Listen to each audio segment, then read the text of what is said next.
विजया एकादशी की कथा। धर्मराज युधिष्ठिर बोले, हे जनार्दन, फागुन मास के कृष्ण पक्ष की एकादशी का क्या नाम है और इसकी विधि क्या है? कृपा करके आप मुझे बताइए। श्री भगवान बोले, हे राजन, फागुन मास के कृष्ण पक्ष की एकादशी का नाम विजया एकादशी है।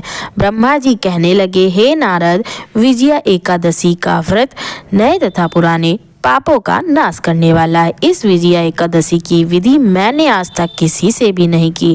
यह समस्त मनुष्यों को विजय प्रदान करता है। त्रेता युग में मर्यादा पुरुषोत्तम श्री रामचंद्र जी को जब 14 वर्ष का वनवास हो गया था, तब वे श्री लक्ष्मण जी तथा सीता जी सहित पंचवटी में निवास करने लगे।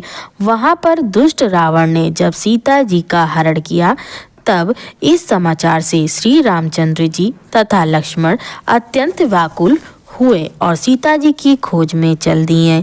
घूमते घूमते जब वे मरणासन जटायु के पास पहुँचे, तो जटायु उन्हें सीता जी का सब वृत्तांत सुनाकर स्वर्गलोक को चले गए। कुछ आगे जाकर उनकी सुग्रीव के साथ मित्रता हुई और बाली का वध किया। हनुमान जी ने लंका में जाकर सीता जी का पता लगाया और उनसे श्री रामचंद्र जी और सुग्रीव की मित्रता का वर्णन किया।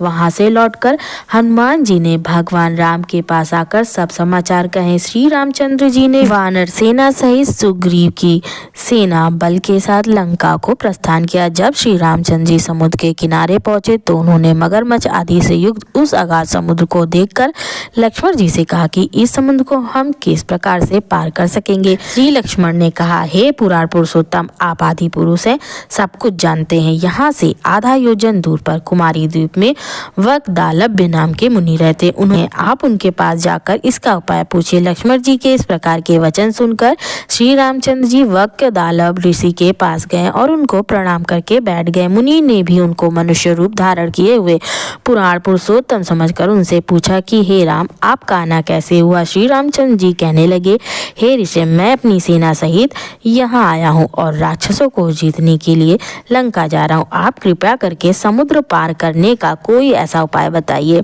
मैं इसी कारण आपके पास आया हूँ। वकदालभ ऋषि बोले, हे राम, फागुन मास के कृष्ण पक्ष की एकादशी का उत्तम व्रत करने से निश्चय ही आपकी विजय होगी।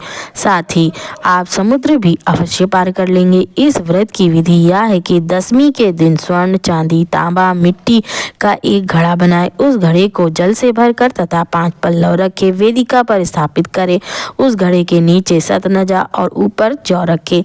उस पर श्री नारायण भगवान की स्वर्ण की मूर्ति स्थापित करे। एकादशी के दिन स्नान आदि से निवृत्त होकर धूप, दीप, नैवेद्य, नारियल आदि से भगवान की पूजा करे। तत्पश्चात घड़े के सामने बैठकर दिन व्यतीत करे और रात्रि को भी उसी प्रकार बैठे रहकर जागरण करे।